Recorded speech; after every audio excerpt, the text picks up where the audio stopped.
was Judge Albert Cartwright, once Lieutenant Governor of the state. He was killed 2 years ago in a mysterious accident. We were not only father and son, but friends.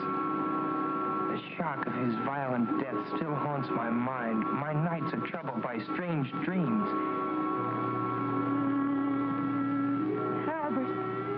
Albert, you've come back to me. I'm happy again. Mother, no. This man isn't father. I thought my happiness was gone forever, but you've come back to me. Mother, listen to me, Mother. Don't waste your breath, Paul. She can't hear you. I am your father now. You're not. You're not my father. Dorothy! Dorothy!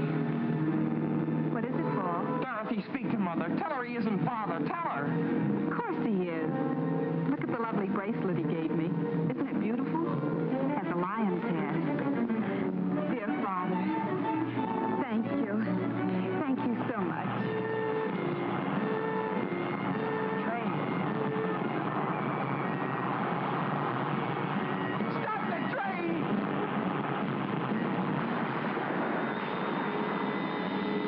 Just what I've been waiting for.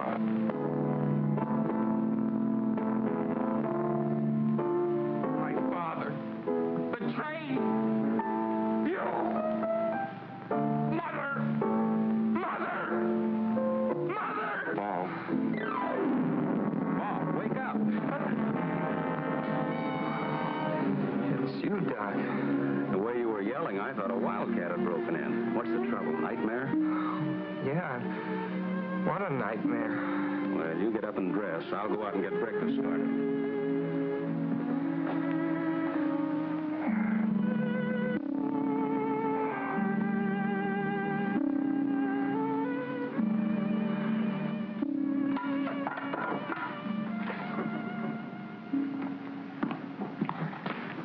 Fall to, Paul. Here's your breakfast.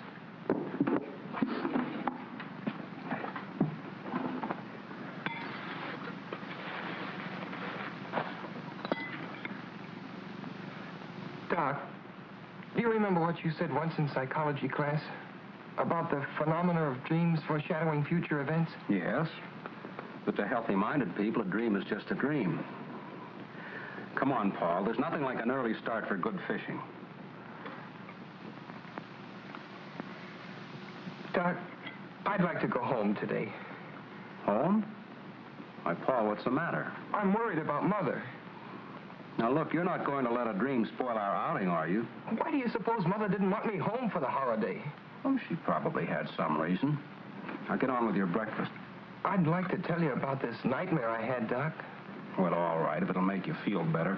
Let's finish our eggs, and I'll get the tackle, and you can tell me on the way down. He said, you have hallucinations. Come with me. I'll take care of you. And he held onto my arm. That was when you woke me up. Quite an extraordinary dream, but easily explained. At the inquest after your father's death, you remember, the engineer on the train testified that he caught a glimpse of the Acme Trucking Company sign as the truck pulled away. Although nothing's been seen of it since, it still remains the only clue to the unsolved mystery. Naturally, it would be impressed upon your mind. Oh, yes, but... And the Schumann Concerto was your father's favorite composition, if I recall correctly. But it all seems so real, and I remember every detail.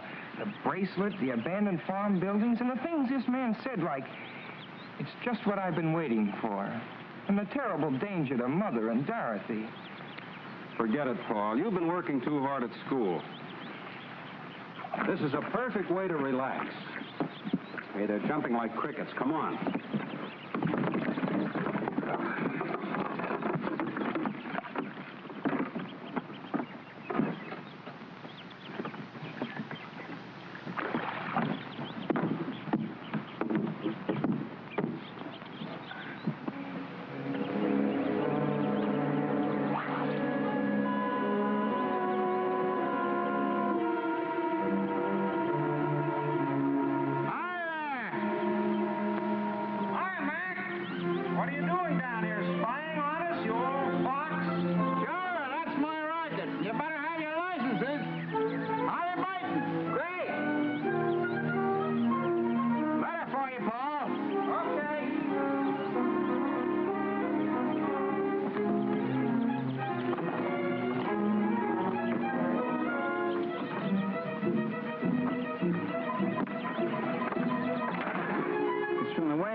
bust and forwarded up here from the school, and I figured it might be important, so I brought it up to you. Well, thanks, Max. No trouble. If there's any answer, I can mail it for you over in the village. Well, there's no answer. It's a letter from my father. Huh? Say, you're not pulling my leg, are you, Paul? Oh, no, Max. Dad left a series of letters with the office of his estate. I get one every few months. Well, I'll be doggone. Leave it to the judge to think of something like that. Uncanny smart that man was. Well, you want to read that sort of private.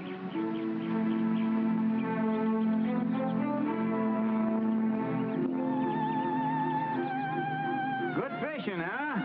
Fine, Mac. How long you figuring on staying up here? Oh, Doc. Yes, Paul. Would you mind coming over a minute, please? Now, so long, boys.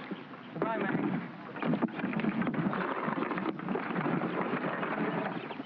What is it, Paul? I received one of Dad's letters. I'd like to read part of it to you. Go ahead. It will be your responsibility as the man of the family to protect your mother and Dorothy by being constantly vigilant of their associates. I have always guarded your mother, who is so much younger than I, for in my experience I've had ample opportunity to observe the cunning of unscrupulous impostors. Fits right in with your dream, doesn't it? A curious coincidence. Oh, I hate to ruin your trip, Doc, but I'd really like to go home. All right, Paul. It wouldn't do you any good anyhow with this worry on your mind, and if everything's all right, we can come back. Meantime, I can have a nice little visit with my sister. Let's get our stuff.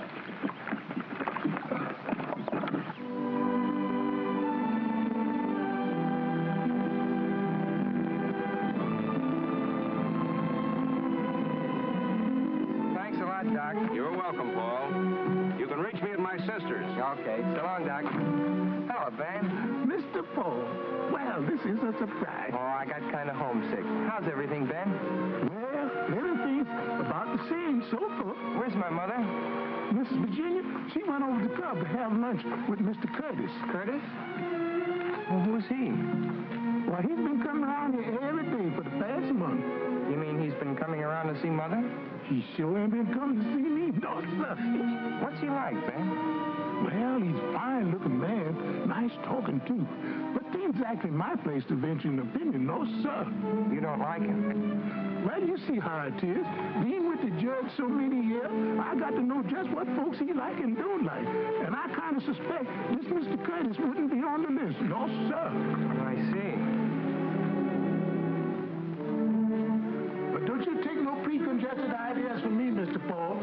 It ain't constitutional. Like the judge used to say, to exert undue influence on the bench. No, sir. That's right, Ben. I better take your bag upstairs. Should I run you a bath, sir? Oh, never mind. I'll just take a shower. Yes, sir.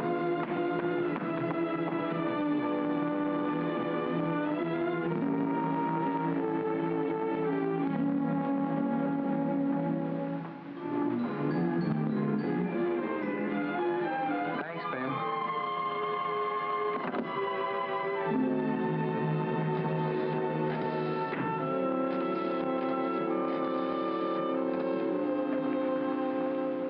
Hello, George. Yeah? Well, for God's sakes. Well, where are you? Well, why didn't you let me know?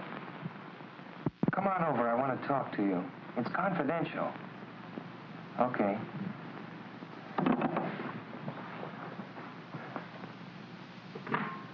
Mr. Paul's home. Paul? What brought him home? Well, he said he got homesick. He's up in his room.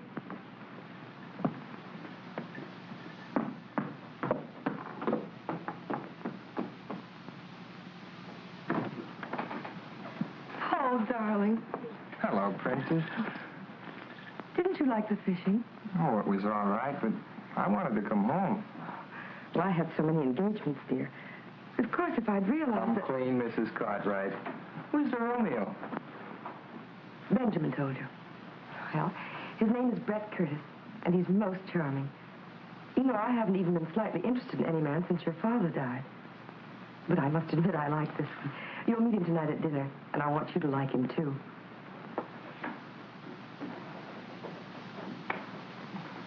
Are you sure he's all right? Of course he is. Everyone finds him fascinating. He's amusing and interesting. He's been everywhere, and he's most attractive. You know, in some ways, he reminds me of your father, except he's younger. Oh, don't look so worried. Well, you're my responsibility now, you know.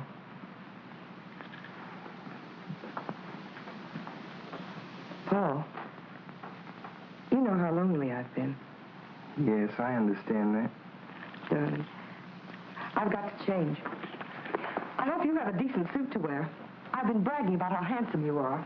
I'll probably slide down the banister in my pajamas. If you dare. Oh, excuse me, Mrs. Cartwright. Hello, George. How's Lydia? Poorly, ma'am, poorly. But she'll be all right when she finds out Paul's home. Hiya, Paul. The old grind. Gosh, I'm glad to see you. What's all this confidential business? How about this guy my mother's got in tow? Oh, him. Well, what gives? Does he rate? By me, strictly poison. Dorothy and I are washed up on account of that guy. Oh, George, says she, you're so crude and callow. Why can't you be more like Brett, smooth and sophisticated? Women, they get on my nerves. Sounds like a purely personal reaction, George. I'm after facts. Is he solid? Well, all I know is what I hear at keyholes. Mom and Dad say he's a cosmopolitan, but for my dough, he's a first-class... Oh, Hello, sis. Hiya, small fry. hello. Well, what happened to the fishing trip, Paul? Canceled on account of family affection. What's with this Curtis I've been hearing about? If you've been listening to George, you can just ignore it. Brett's positively out of this world, and the princess is mad about him. Yeah, and so am I. Well, at least he has manners, which is more than I can say for some people. Of course, it must be quite a shock to realize that one simply doesn't measure up to civilized standards. See what I mean? You know how we used to get along. Now where am I? Oh, take it easy, George. It may blow over. Nah, she'll never be the same. And I'm too old to change. There he is now. Brett, how are you? For me? Oh, you're too divine, Brett, really. Brings her flowers, a big droop. Brett, you simply turn my head. Turn her head, I'd like to wring her neck. She thinks he's a great wit, but nothing I say is funny anymore. How about staying to dinner, George? I don't feel like facing this alone. Okay. I'll call up home. You'll have to lend me a tie. Oh, sure.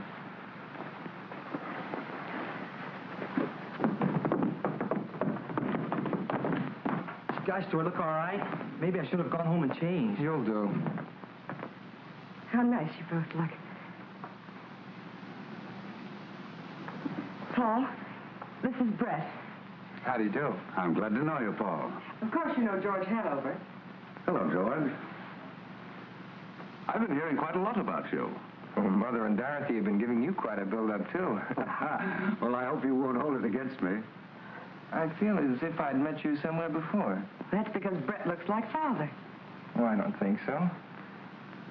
Except maybe his nose a little. Thanks, Paul. I'd rather not look like anybody but myself. Paul is a great deal like his father. I understand you have his talent, too. Maybe a speck of it. I've been reading one of his books on criminology. My friend, Professor Muleback, the psychiatrist, recommended it to me. The professor thinks your father had a brilliant mind. Well, Father's best book was never completed. I hope I'll be able to finish it for him someday. I knew you two would like each other. Dinner served, ma'am. Dorothy? Paul, I have everything you want. Dorothy, it's nice they're to meet you. really wonderful. I thought You don't mean to tell me you like him. I didn't say I liked him. I just said I could see why Mother likes him. Yeah, but does Dorothy have to drool over him like a goon? Oh, Dorothy's nothing but a child. Child, nothing. She's a first-class flirt. The way she hangs on that guy's words. Honest, Paul, it sickens me. Pure jealousy. Me? Jealous? Yeah. Gosh, that's right. Maybe I am. Paul, look. It was in the box with the corsage Brett gave me. Isn't it beautiful? It's a lion's head from India. Brett has such divine taste. Well, don't you like it? Nice girls aren't supposed to take jewelry from strange men. He's not a strange man.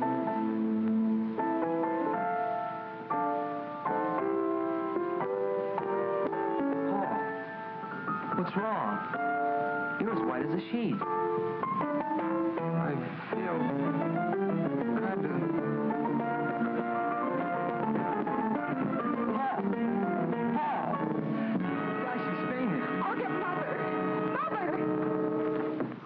Doctor. What's the matter, Virginia? What happened? I don't know. Dorothy said he simply keeled over. When he came to, he babbled something about a dream and wanting to see you. He seemed all right at dinner time. Let me see him. Feel better? Say, you know, I had an uncle once. He used to get fits. They had to put a spoon in his mouth. Hello, Doc. Well, young man, what's this all about? Darling, what is wrong? Nothing, Mother. If you don't mind, though, I'd like to talk to Dr. Vincent alone. Well, I guess I'll barge along home then. Hope you feel better, chum. Well, I'll be okay. See you tomorrow. Right. You look feverish. Oh, I just had kind of a mental shock. Remember the dream I told you about this morning, Doc? Yes? The part about Dorothy and the bracelet? Yes? Well, there's a man Mother's seriously interested in, and Who is this man, Paul? Brett Curtis, and he did give Dorothy a bracelet. But, Paul... And it was in a corsage, and there was the music, the same music, the Schumann concerto. This may sound kind of crazy, Doc, but that dream is beginning to happen. Now, wait a minute, Paul. Nothing has actually happened. The only similarity to the dream is the bracelet, and that could be a coincidence. You know, Dorothy's very fond of trinkets, and anybody who knew that might buy her a bracelet. As for the music, it's probably sitting on the piano. I wouldn't worry too much about it, son. Have you told your mother about this dream? No. Mother thinks I've got too much imagination. Besides, she's gone overboard for this Curtis, and you can't talk to people when they feel like that about someone. You're pretty young to know that. Oh, I felt the same way about a girl last year. Nobody could tell me anything until I found it out for myself. And you may be entirely wrong about this man. Now, the best thing to do is to find out all we can about him. Suppose you and I go down and see Bill Allen tomorrow. A banker doesn't usually take people at face value. We'll let him investigate. That's an idea. Oh, and Doc, when you go downstairs, I wish you'd drop in and meet Curtis. I'd like to find out what you think about him. All right, Paul. Now stop worrying.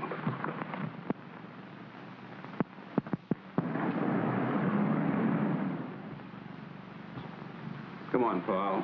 Mr. Allen's a busy man. Well, thank you, Mr. Allen. Goodbye, Paul. Goodbye, Bill. Doctor.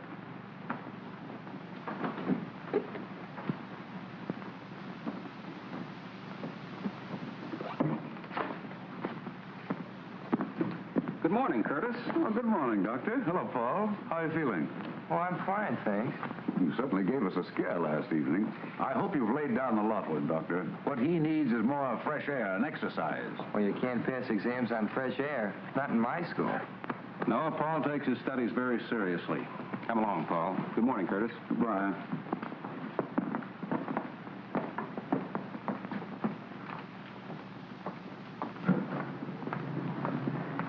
You don't suppose he followed us here? Oh, come now, Paul. The man banks there. Aren't you convinced that Allen knows what he's talking about? My intuition isn't. I'd take it easy on that intuition business, son. It can become an obsession, you know. Well, if you don't mind, Doc, I think I'll walk home. Well, that's a splendid idea. Do some deep breathing and try and rid your mind of Curtis.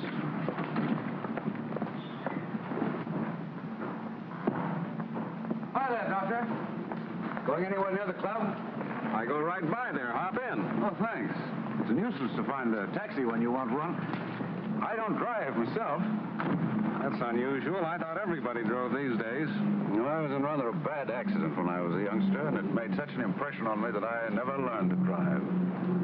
Where's Paul? Oh, he decided to walk home for the exercise.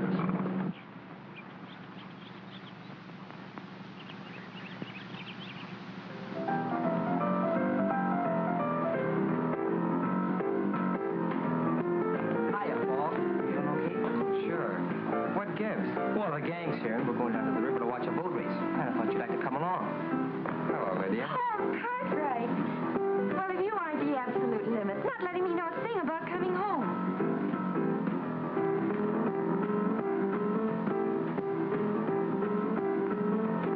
Ben, what are you doing with that picture? Miss Virginia wants it taken up to the study. Why? I couldn't say.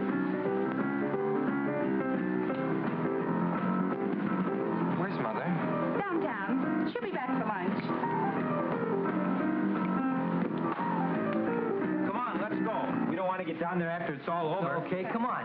Come on, Lydia. Okay, gang, I guess we can all get in my car. We can all stay. Yeah, that's all right. Come on, Paul. Yeah, I'll see you later. Paul, are you deliberately trying to avoid me? Because if you are, I'd just as soon you come right out and say so. No, I'm not, Lydia. I just don't feel like going, that's all.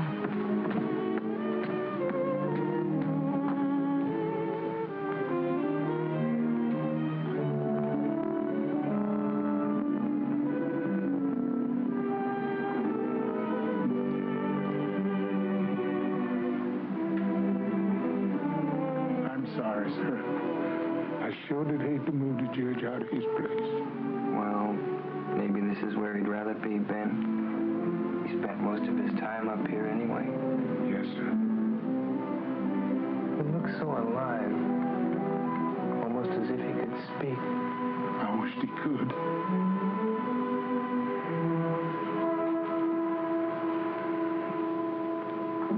Ben, when is Curtis coming here again? He's coming to lunch. I want you to do something for me. Anything you say. When you take his glass off the table, don't touch it. Use a napkin and put it aside. You know what I want, Ben. Yes, sir. Oh, and Ben, I'd like a sandwich and a glass of milk up here, please. Yes, sir. Do you have the keys to the files? Thanks, Ben.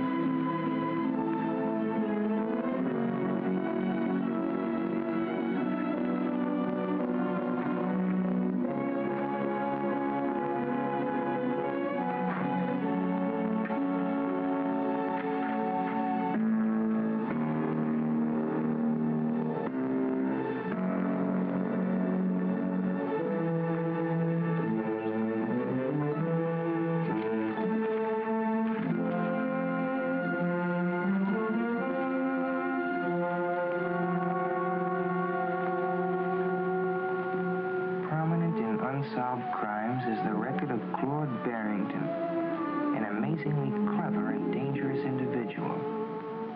He was suspected of innumerable crimes, including attacks on young girls, even murder. Yet the police have never been able to find sufficient evidence to warrant his arrest. His quick disappearances, the failure of witnesses to identify him, the lack of fingerprints or photographs indicated a marked talent for crime. Suspicion first fell upon Barrington when in 1932 he married a wealthy young widow, Cecilia Gordon, who was drowned within 6 months of their marriage, leaving him a substantial legacy. However, no evidence could be found to prove that Barrington was in the vicinity at the time of her death. Paul, darling, what are you doing up here? Reading up on something in Dad's files. It's such a lovely day. You should be outdoors.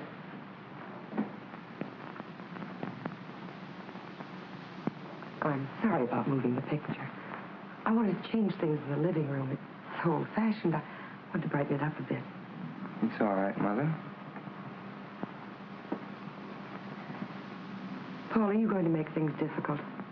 I haven't said anything. And what you say, it's your attitude. Why don't you like Brett? I just don't want you to make a mistake, that's all. How much do you know about him? Everything. He's told me all about himself.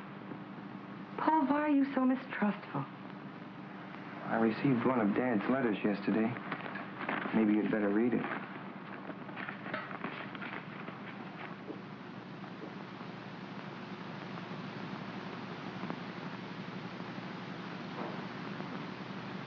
Poor Albert. He saw so much of crime and wickedness, he was bound to become overcautious. Now I understand why you're so anxious, dear.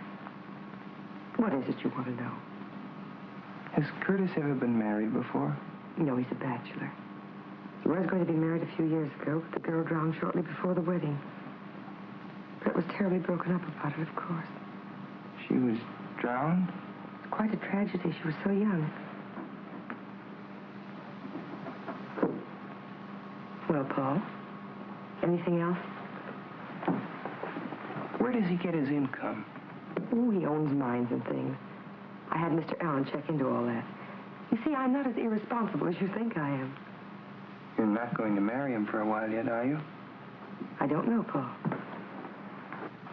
I think you should wait. Paul, I don't want to make you unhappy. But that's one thing I must decide for myself. You mean you're going to marry him right away? I may. But you can't. You've got to give me time to... Give you time? For what? Well, to get better acquainted with him. Darling, you'll be going off to school soon.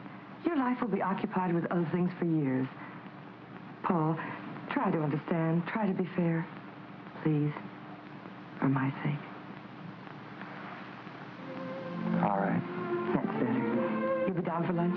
No, Benjamin's bringing my lunch up here. I'll be down later. Maybe you could play some tennis with Brett. He plays an excellent game. You just give him a chance to be himself. You two would probably be the best of friends in no time. I've got to go now. Don't work too hard, darling.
Okay, how was the boat race? Keen. The Blue Moon won. You should have come with us, Paul. Lydia's furious. Oh, she'll get over it. I've got too much on my mind. Any lunch left for me, Ben? There's sandwiches and milk in the breakfast room, Miss Dory. Oh, thanks, Ben.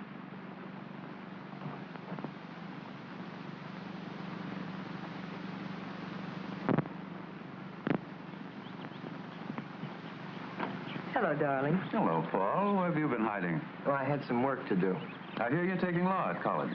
Just the groundwork. My main interest is criminology.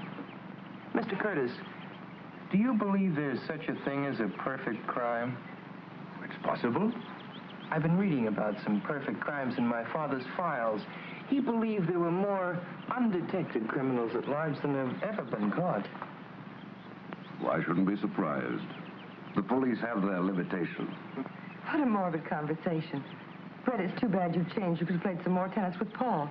I wouldn't have time, darling. I promised to go up to Middleborough and look at some property for a friend of mine. Oh, Brett, why couldn't we drive you up? The ride would do Paul good.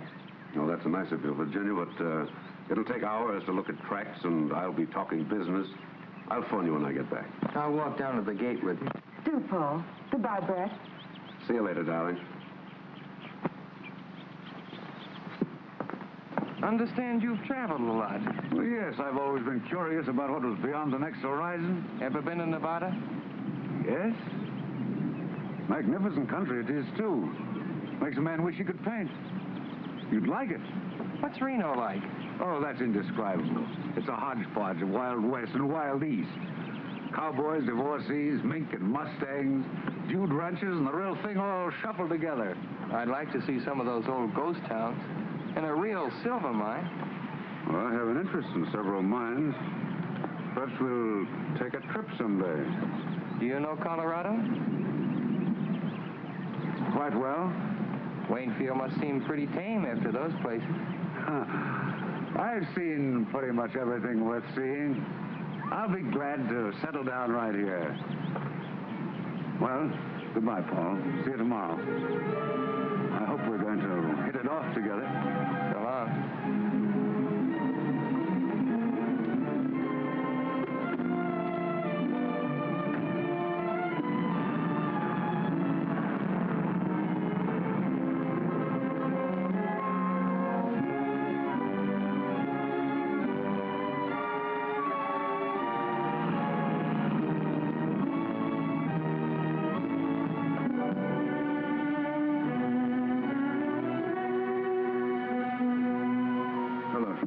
Mr. Curtis. Professor's expecting me. Yes, sir. Mr. Curtis. Send him in. Go right in.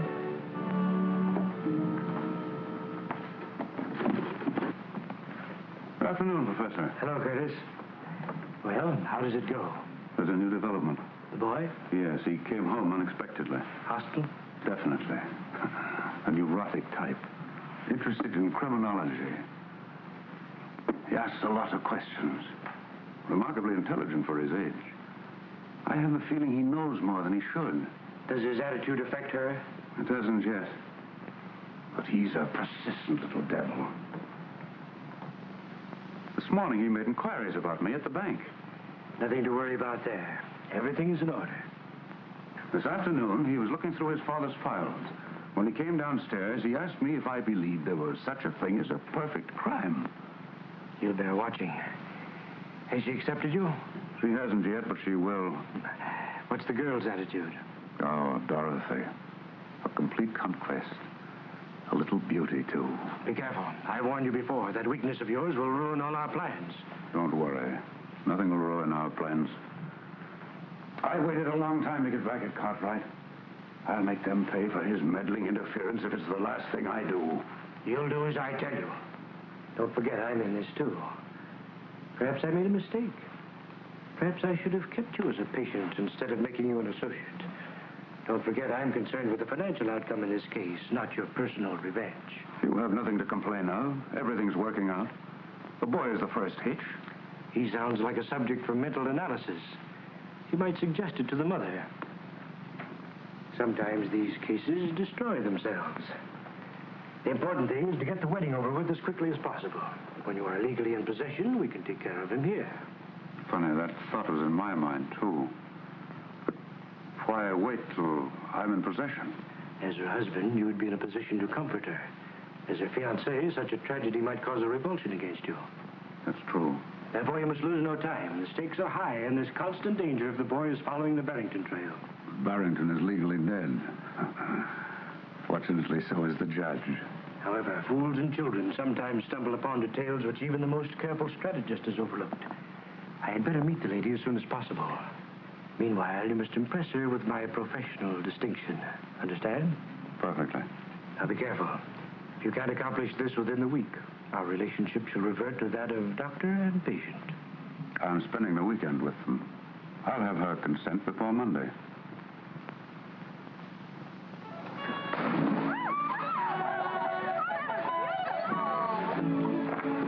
I give up.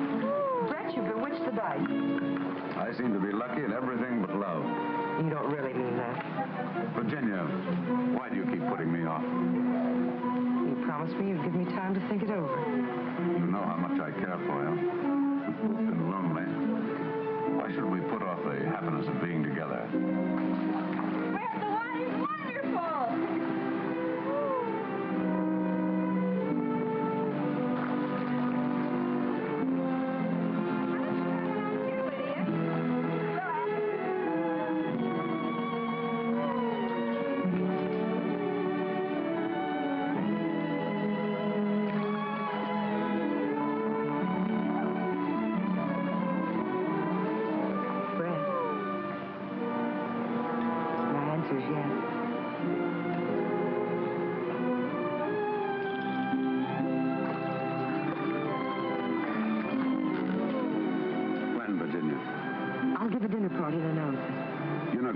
Through a formal wedding, No, just a dinner party.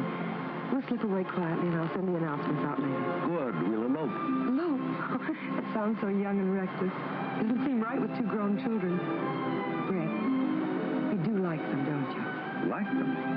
A handsome, full-grown family on a silver platter? And you? What more could a man ask? Darling, do you realize that you haven't kissed me since we've been engaged?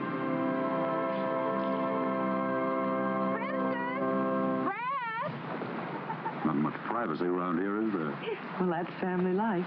Why don't you come in for a swim, Brett? The water's wonderful! How about a swim, Virginia? Oh, no, darling, you go. I want to write the dinner invitation. Is there anyone special you'd like to ask? Why, yes, my old friend, Professor Muehlbach, you know, the psychiatrist. You'll enjoy meeting him. Enjoy your swim, darling. supposed to tell you this, but I think it's only fair you should know. No, I kind of suspected. I guess they didn't tell me because they know I don't approve. No. I don't either. What? I thought all you girls were goofy about him. Now, I was at first, but not anymore. Uh-huh. No, really, Paul, I mean it. Remember the other day by the pool here? Yeah? Well, Brett came for a swim. Once when I dived under, I don't know how to tell you this. I haven't told anyone. What happened? Well, he swam underwater, got a stranglehold on me, and started kissing me. I know it doesn't sound like very much, but it was horrible. I can't describe it. I pulled away. He followed me and said he hadn't meant any harm and asked me if I'd just forget about it and be friends. I felt sort of queer about him ever since. You won't mention this to him, will you? No. And don't you say anything about it. What you've told me adds up with other things. What other things? Oh, I can't tell you now. The trouble is I may be wrong. I haven't any proof, just a hunch. Nobody wants to believe me. I believe you, Paul. Thanks, sugar. Well, there's Dr. Benson. I've got to talk with him. You better run along, Lydia. Oh, but Paul, are you... Well, what I mean to say is, you still like me, don't you? Oh, sure. But everything's on ice for a while. No dates. Yes, all right. Only, don't forget. Okay, funny face.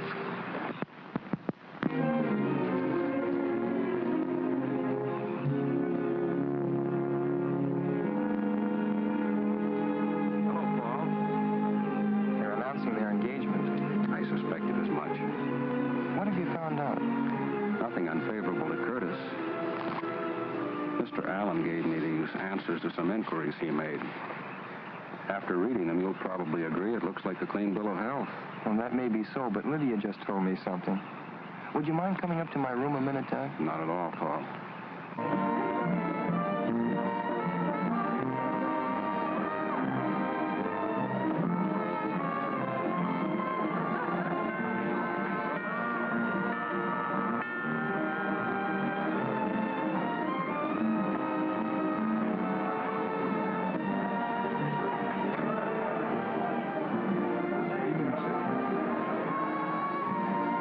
Good evening, Professor. I'm glad to see you. Good evening, Curtis. Well, I was afraid you wouldn't get here. You know how it is. Always something at the last minute. Of course. Virginia, this is Professor Mulebach. Mrs. Cartwright. How do you do, Professor Muehlbach? I'm honored, madame. It was most gracious of you to invite me. Brett told me so much about you. I was anxious to meet you. Thank you, madame. A happy occasion, they say. Curtis is a lucky fellow. Come in. Come in, Professor. Thank you. Now I'll show you something in the Barrington record that ties in with what Lydia told me. That's funny. This drawer was locked. It's been opened. Maybe you just thought you locked it. No, I'm sure I locked it yesterday. I haven't opened it since. Curtis was here, too. May I come in, or is this a private huddle? Hello, Doctor. Hello, Dorothy. The princess wants you in the drawing room. There's a big psycho something or other that she wants you to meet. Friend of Brett's. You too, Paul. Oh, I don't want to go down. But, Paul, you must. You can't spoil Mother's party. That's right, Paul. Come along. We can talk later.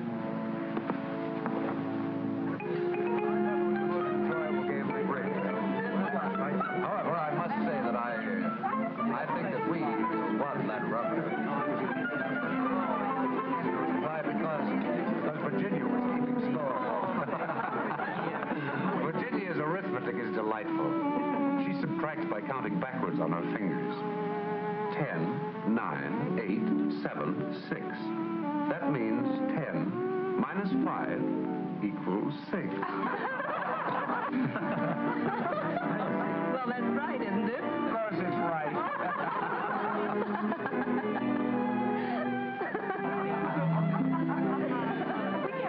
We had a perfect score. Well, tell me about psychiatry, Professor. It must be very interesting. I'd love to be psychoanalyzed sometime. I'd be delighted to do it. Anytime you say. Now, look.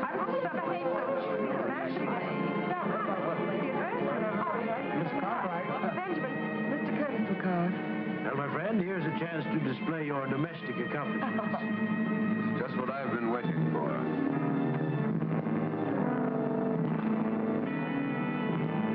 It's just what I've been waiting for.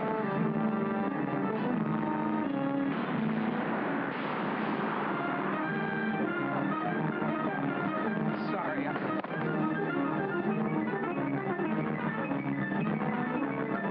don't feel well.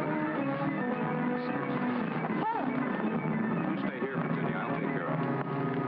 Paul hasn't been himself lately. An extremely sensitive boy, madame. I would like to talk to him. I have been most successful with the juvenile neurosis.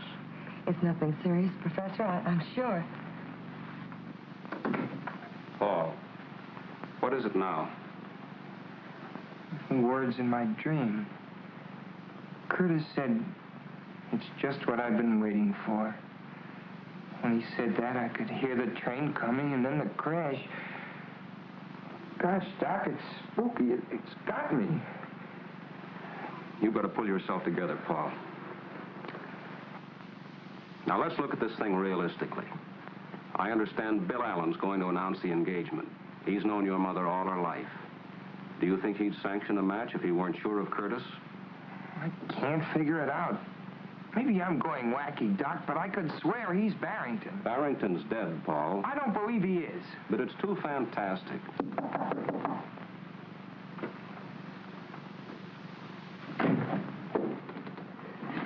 How is the young man feeling, Doctor? Oh, he's all right. He was just having a dizzy spell. Perhaps I can be of some assistance. Nerves are my specialty. May I come in? Well, it's just a reaction from overwork at school. Ah, yes, I was an intense student myself at his age.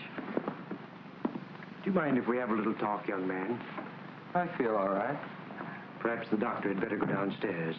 Seems a pity to spoil Madame's party. I'd rather have Dr. Vincent stay. Of course, I have no objection. Let's sit down and be comfortable. I understand you are an unusual boy, Paul. Extremely talented. You intend to pursue your father's research into criminology? Yes. An interesting subject. But something must be done about these nervous attacks. They're not exactly normal at your age. I presume you are devoted to your mother? Of course. As one student of human nature to another, may I speak frankly? Go ahead. In some cases, filial devotion to a mother goes beyond the borderline of normality. It can frequently produce hallucinations. Did you say hallucinations? Do not be offended. I'm merely stating a theory. Let go. Please don't agitate yourself. I'm only trying to help you. I don't need a psychiatrist. But you do. I believe it is your emotional aversion to your mother's remarriage which produces these neurotic symptoms. I'm sure I can cure you in a very short time. I would like you to place yourself under my care at Restview. Restview? That's a sanitarium for mental cases. Yes, but I wouldn't consider you a patient, merely a guest. Guest? Well, that's right of you. Good night, Professor. I'm sorry. I assure you I meant no offense. May I see you a moment, Doctor? I'll be right back, Paul. The boy's agitation reveals an emotional influence which should be corrected immediately. I hope you can persuade him. I'll speak to him. Good.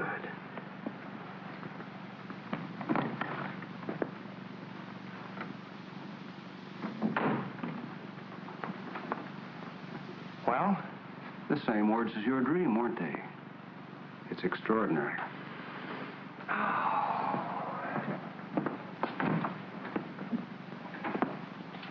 Those two are mixed up together somehow, Doc. Hallucinations. Do you believe that stuff? I've read about it in textbooks. And according to him, I've got them. He seems to think so.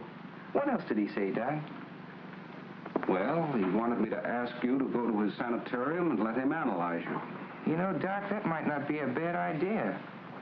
But I don't think it's necessary. But, Doc, I might find out something up there. Yes. But, Paul, If those two men are what you think they are, it'd be mighty dangerous. Well, you could come up every day and keep an eye on me, couldn't you? Yeah. Besides, it might be a good way to stall for time. I'd make Mother promise not to marry Curtis till I got back. But, Paul... And meanwhile, you could take these to Armstrong and get him to analyze them, their fingerprints off a water glass. Curtis? I'll talk to Mulbach. Paul, you're a very clever boy. Thanks, Doc. I'd be in a tough spot without you. Maybe we're both crazy. Then again, maybe we're not.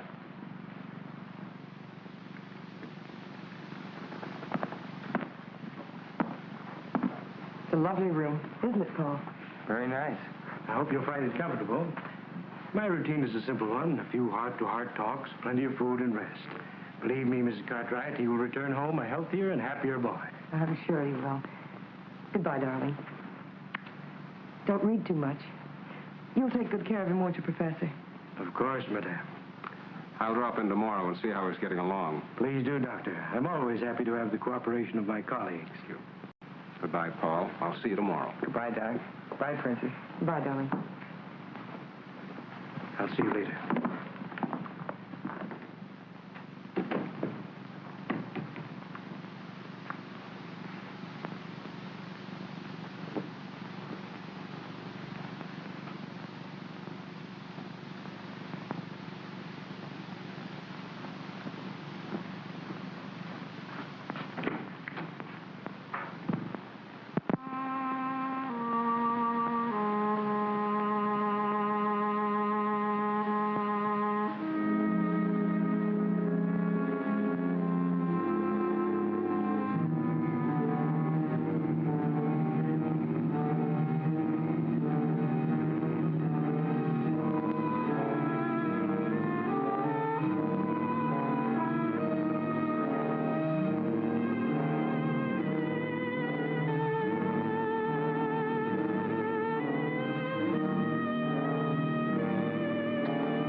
Outside, please.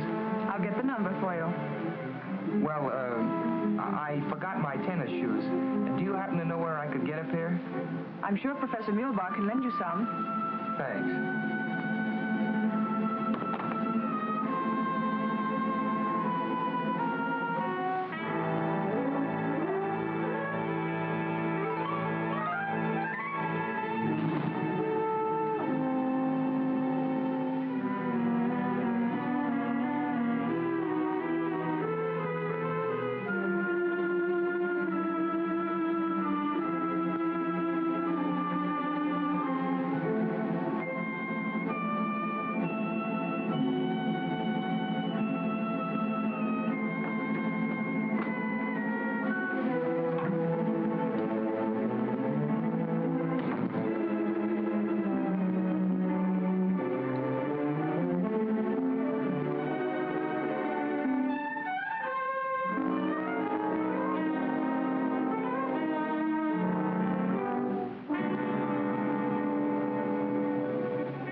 Come in.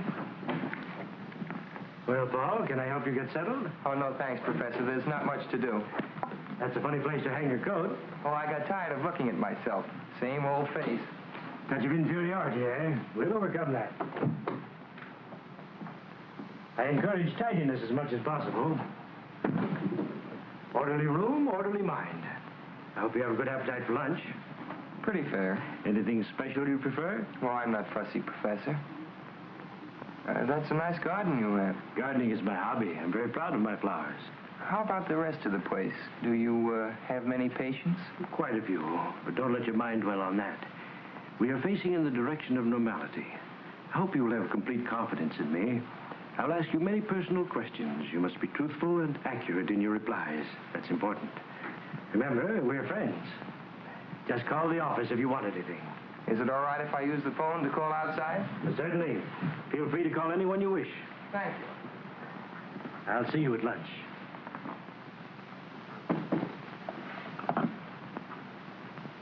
I'd like to get Waynfield 1531, please. Hello, Vixen. What's mixing? Oh, Paul, where are you? I'm up at Middleborough getting my brain unscrambled. It's all very scientific. Cures hives and hangnails and improves the disposition, it says here. Are you missing my kissing? Was that some kind of code? No, just juvenile vernacular. What pleases the significance? Young romance in the modern manner. Romance. I see.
What are you doing here? Well, I can't sleep. Nightmares. I'll get you a sedative. Go to your room. We don't permit the patients to wander through the corridors at night. Well, I'm not a patient. I'm a guest. I must admit the boy puzzles me. I can learn nothing from him except that he suspects you. I'm sure he knows you're Barrington. How he arrived at that conjecture, I don't know. From his father's files, I found the Barrington folder in his desk. The boy's as persistent as his father was. I won't be in the clear until I get squared with the entire family. It'll be quite ironic, won't it? The elusive Barrington, married to the widow of the Honorable Judge Albert Cartwright. He won't be if Paul can help it. Right now, his main idea is to delay the marriage. He's managed that already. She promised him not to marry me until he returns. There must be some way to overcome that. Find some pretext to leave town, then persuade her to join you. You should have sufficient influence to overcome her promise to the boy. I will detain him here as long as possible. As soon as I have word from you that the ceremony has been performed, this troublesome some opposition can be eliminated. How do you propose to do it? I will attend to it. Come in. Mr. Curtis, ma'am. Oh, Brett. I didn't expect you so early. I had to see you, dear.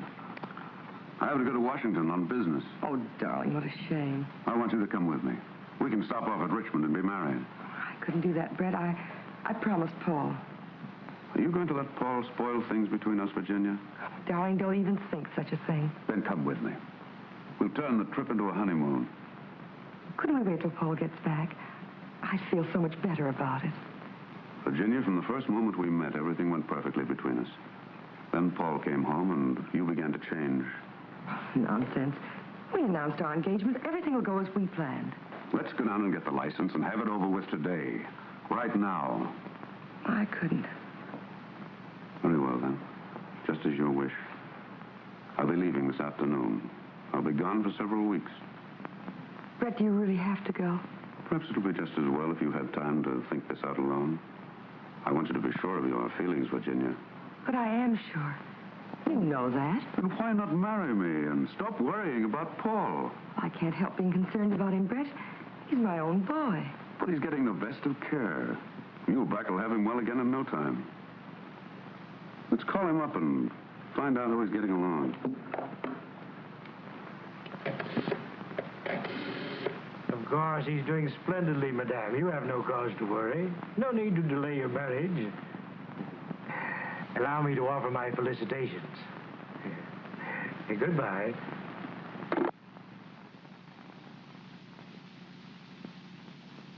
How long will it take you to check some fingerprints? Whose are they? Curtis, Paul got them. He asked me to turn them over to you. He's a chip off the old block, all right. The judge hung on like a bulldog whenever he got his teeth into anything. That's right. I'll have these checked just to prove there's nothing to it. Let me see. Where does Curtis hail from? Oh, he's lived in Oregon, Nevada, Colorado, California. California's good. They get thumbprints on driver's licenses. Curtis says he doesn't drive. Well, we won't take his word for that. Check those with Washington, Tom, and try the California License Bureau. Okay, Chief. So long, Doc. I'll let you know, Doctor, if anything develops. Goodbye, Mr. Armstrong. Thank you.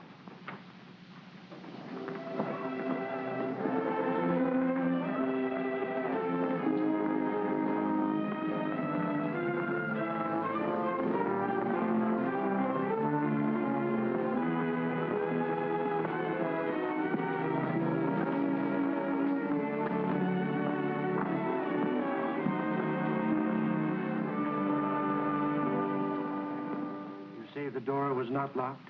Why should it be? Sometimes we lock doors as a precaution against somnambulism. Miss Farber notes here that you complained of having a nightmare. Can you tell me about it? Only that something dangerous was going to happen. Do you have such dreams often? Yes. Can you remember anything definite about them? Train, my father's death. I dream of that often. I understand, of course. Shocking accident. It preys on your mind. It wasn't an accident, Professor. It was murder. That was never proven. You have some theories on the subject? Yes. Indeed. I should be interested in hearing them. Well, I'd rather not talk about them now, Professor. It gives me a headache. Very well, Paul. Now, what would you like to do by way of diversion? Oh, I see you have some binoculars. They must be good ones. They are excellent. Would you like to examine them? Could I? Of course. Go right ahead.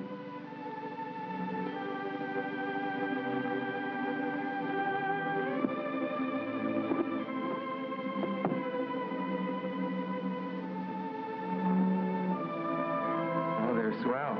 I'd like to take a good look. Come along. You can see Waynfield through them from the roof.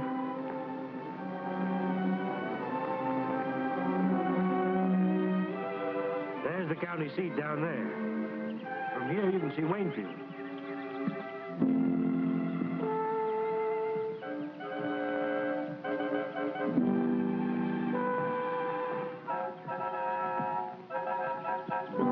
Over here, Paul, you can see the ferry crossing the river.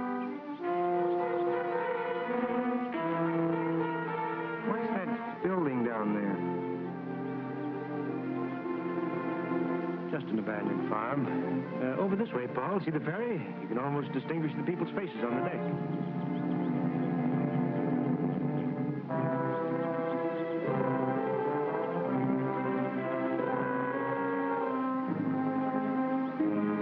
binoculars.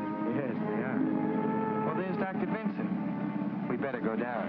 Yes. Would you mind going to your room? I'd like to have a talk with the doctor. Then I shall send him to you.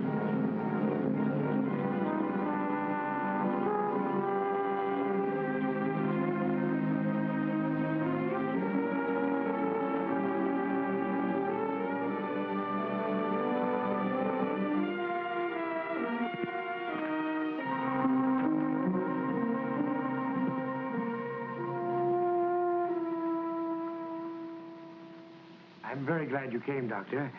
I'm having a little difficulty. I feel there's something on Paul's mind which he does not confide to me. If there's something you know, you may speak freely. All I know is he has nightmares about his father. Now, that he has told me, but he will not say any more. His reticence hinders my diagnosis. If you could persuade him to discuss these matters more fully, it would be of great assistance. I'll see what I can do. Where is Paul? In his room.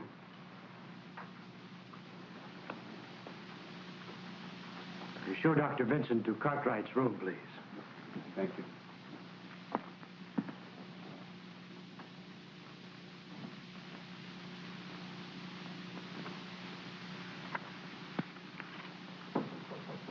Come in. Hello, Doc. How are you, Paul? Sure glad to see you. How's Mother? Oh, a little worried about you. Otherwise, all right. I saw her this morning. Well, Professor Muehlbach's a good host. I'm enjoying it here. That's fine. Oh, look, Doc, I found something in Plato I'd like to show you.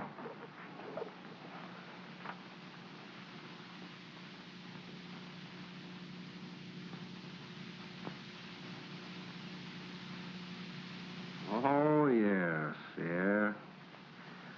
Great chap, Plato. Modern today as he was in his own time. Paul, how'd you like to take a little ride with me? Well, that depends on Professor Muehlbach. We'll have to ask him. Well, let's do that.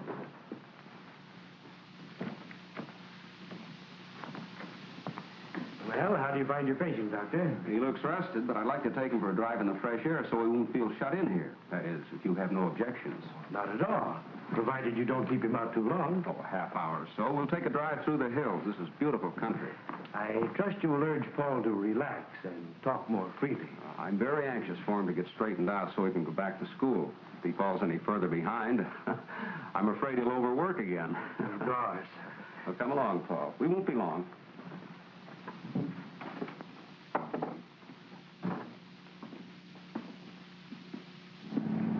That was luck. I didn't think he'd let me go. He couldn't very well refuse. I saw Armstrong. He's having the prints checked. And Paul, while I was at the city hall, I saw your mother and Curtis go into the marriage license bureau. But, Doc, she promised me. I know how you feel. It hasn't been easy for me to accept this situation either. Maybe you won't have to. What do you mean? There's an abandoned farm building near here, exactly like in my dream. I saw it from the roof. Paul, one ramshackle old building looks much like another. Maybe. But something very strange happened on that roof this afternoon. I had a feeling that Muehlbach was going to shove me off when you drove up. Are you sure you're not just imagining these things, Paul? Sure, I'm sure. And I'll tell you something else, too. Curtis drove himself up here last night. Curtis driving? That's strange. He told me he couldn't drive. I know. That's why I got the license number. I thought maybe you could find out who owns the car.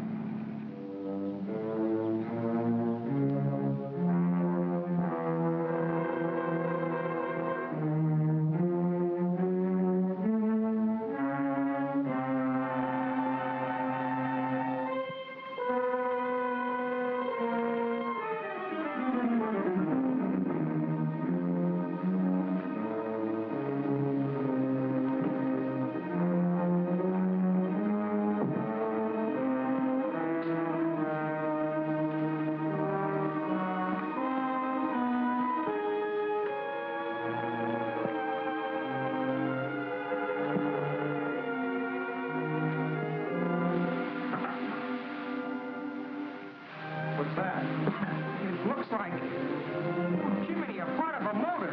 Give me a hand, will you, Doc?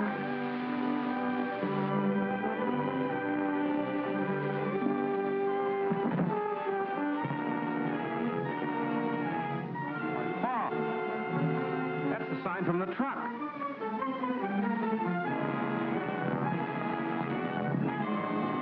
Son, you certainly called a turn on this one.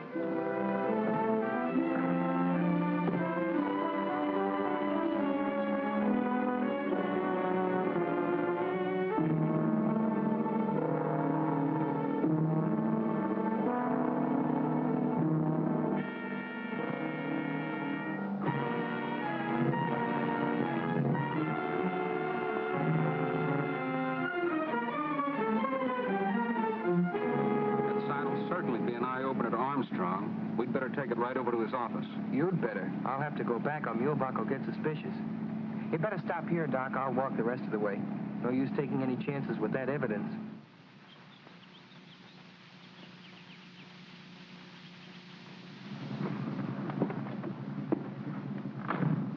I don't like to see you go back in there feeling the way you do about that place.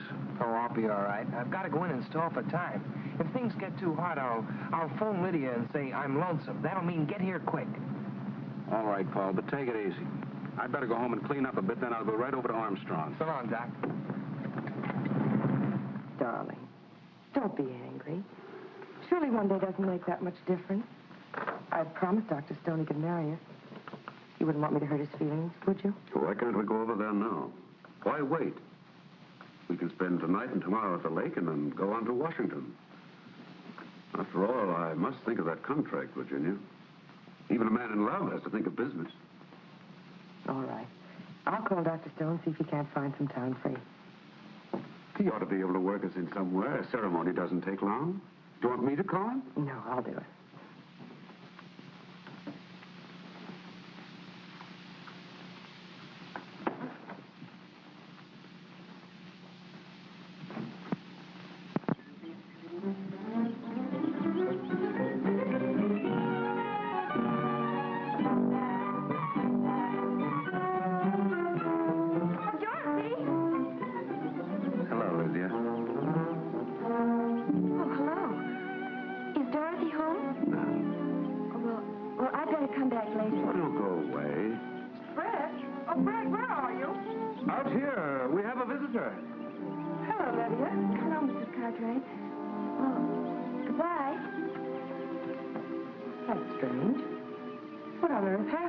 Nothing. She just came looking for Dorothy. What did Dr. Stone say? Dr. Stone? Oh, yes. He's busy all day today and this evening. But I made an appointment for noon tomorrow. Oh, good. Now, where shall we go to celebrate? Why not go to that little inn where we first had dinner together? Brett, I'd rather not go out tonight. I've got packing to do and a few letters to write. I'll just have dinner on a tray in my room with Dorothy and tell her the news. She goes back to school on Monday, and I won't have another chance to see her. I hope I may look forward to your exclusive attention on our honeymoon, Mrs. Curtis. Well, you shouldn't call me that, not yet. It's very unlucky, you know. With all the luck I have, I can afford to be reckless. Upon you later, darling.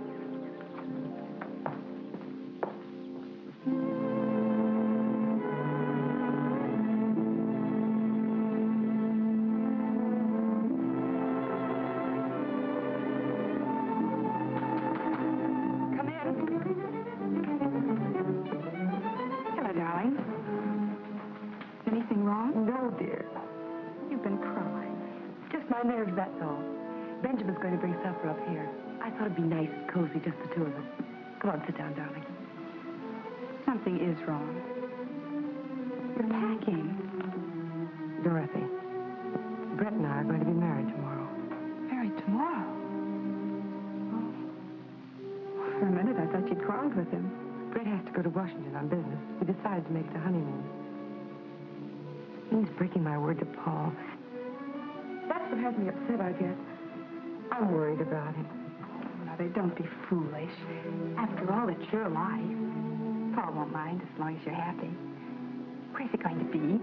What are you going to wear? I'm going to be there, of course.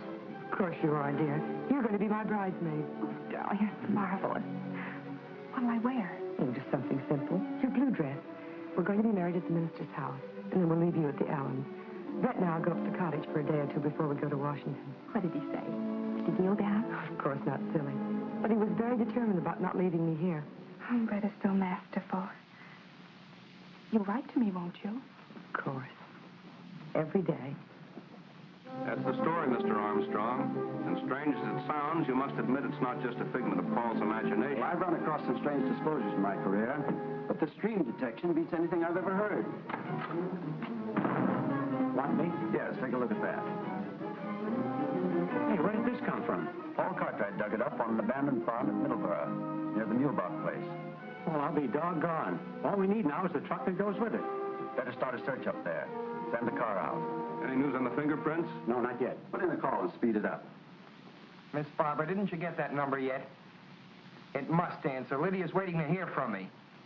Hello? Hello?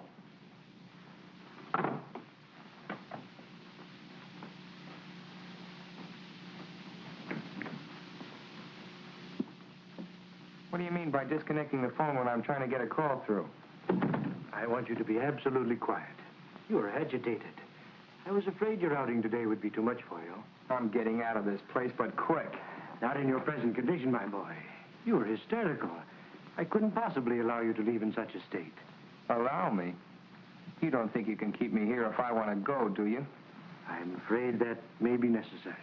You seem to be forgetting that I'm a guest. All my patients are guests. Sit down, my dear boy, and calm yourself. Tell me, what has upset you? Was it something you found at that farm where you went this afternoon? You followed us. I observed you from the roof with the binoculars. All right, since you know so much. We found the truck that killed my father. The police ought to have the evidence by now, and I know you and Curtis were mixed up in it. Again, you are having hallucinations.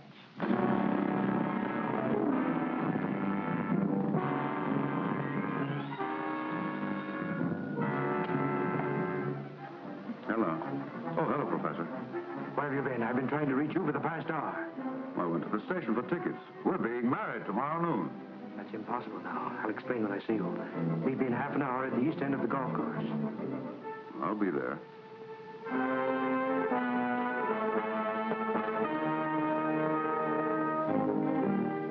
I don't like to exaggerate Paul's danger, Mr. Armstrong, but that place up there gives me the creeps. I'm uneasy about the boy. Why does everything take so long? The machinery of the law, Doctor. It's much better than it used to be. Armstrong? Barber? The car driven by Curtis is registered under the name of Charlotte Farber. Does that name mean anything to you, Doctor? Why, yes. She's Mulebach's secretary. Yeah? Put a blanket out for it. Get going.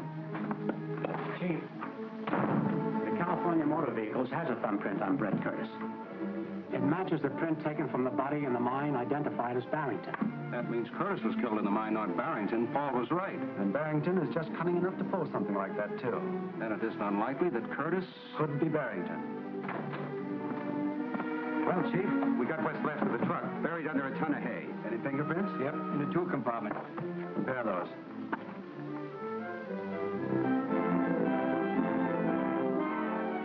They match all right.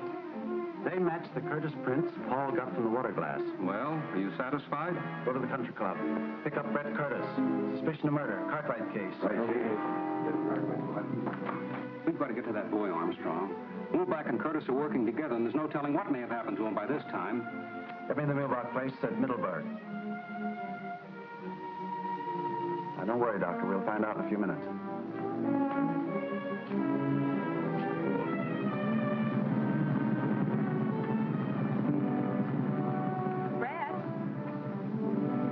Dorothy, what are you doing here? Princess told me about tomorrow. Brett, I'm so thrilled. Mother's going to let me be a bridesmaid. Isn't that wonderful? I thought we might drive down to the florist and get dozens of roses and take them to the cottage. I want to do something special, and I'm sure the princess would love it. That's a charming idea, Dorothy. I should have thought of that myself. Well, then, let's go. Now, just a moment. I was going to meet somebody here. But I'll leave a note for him. Don't be long. Sir, that's strange. Come on, Doctor. My car is downstairs.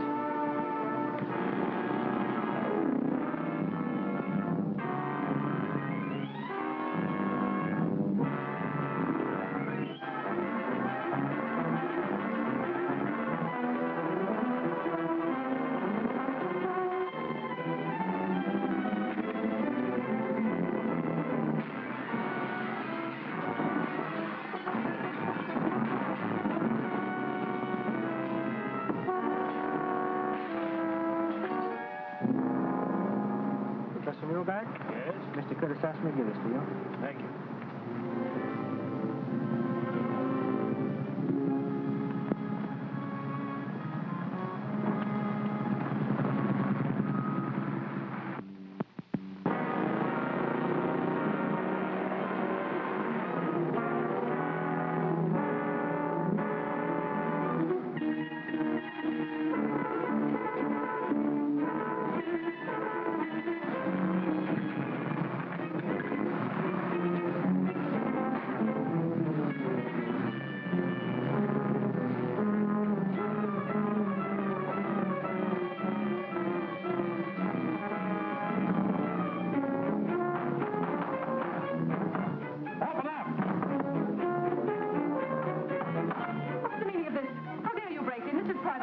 Sure, we know. We're just nuts looking for a padded cell. Where's the Cartwright boys? I know nothing. I'm just an employee here.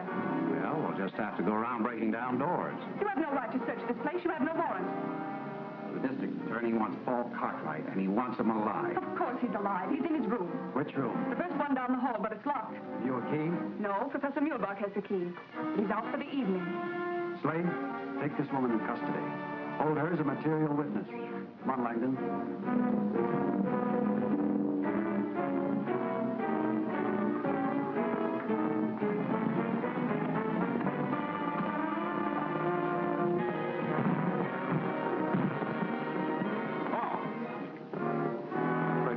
I'm not so sure. Look at this. Good boy. He got away. I hope. There's no connection here. We can call from the switchboard.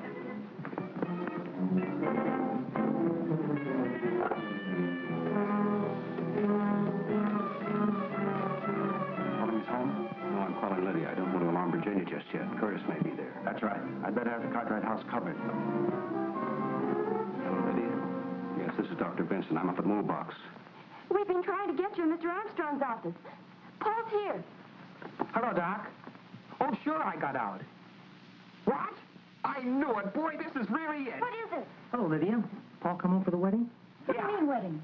Well, don't you know? Mrs. Cartwright's marrying that Duke Curtis the first thing tomorrow. How do you know? Well, I saw Dorothy and Curtis come out of the florist with a big box, and they drove off in her car.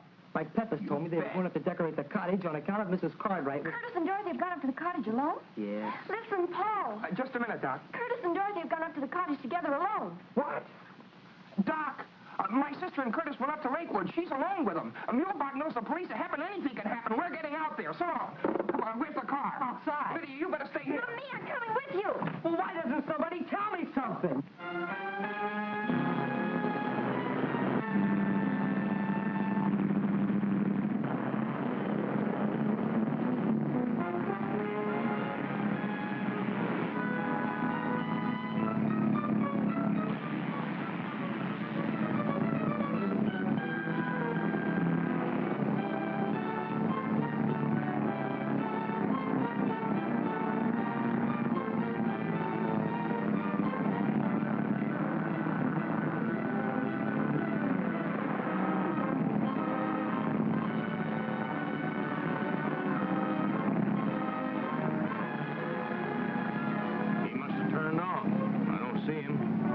Backtrack.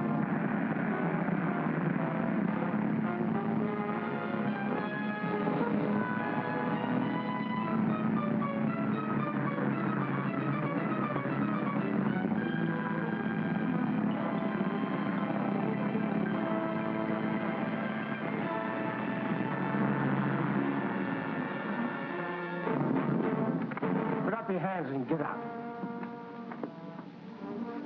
What's the meaning of this? You're under arrest. This is an outrage. You must be mistaking me for someone else. Come along. Get it. The princess will arrange them all over again. She can make flowers look as if they just grew out of a vase. Well, we better be starting back, Brett. What about a ride in the launch? It's perfect out on the lake. There are a million stars floating on the water, and the crescent moon looks like something out of Omar Khayyam.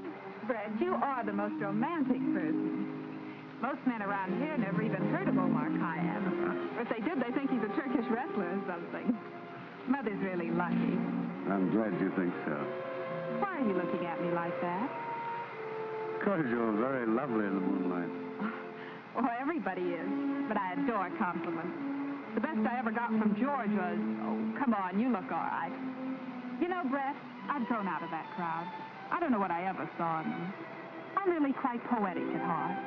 Only it's positively lethal to let anybody know about it in our crowd. They simply jeer. I heard a car, didn't you? Probably out on the main highway. But, oh, my, I'm so tight. Oh, I'm sorry. Steps are so uneven, I was afraid you might fall. Really, Brett, I think we better not. I must be getting back. Mother will be worried. Where's your spirit of adventure? I thought you were romantic. All right. But we won't stay long.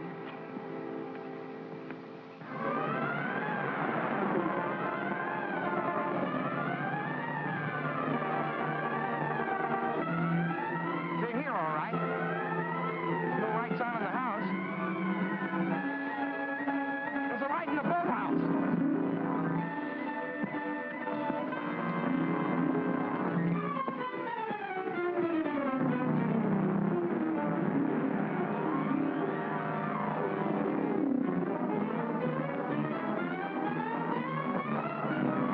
They're in here. Come on, eat. All right, Barrington. You meddling fool.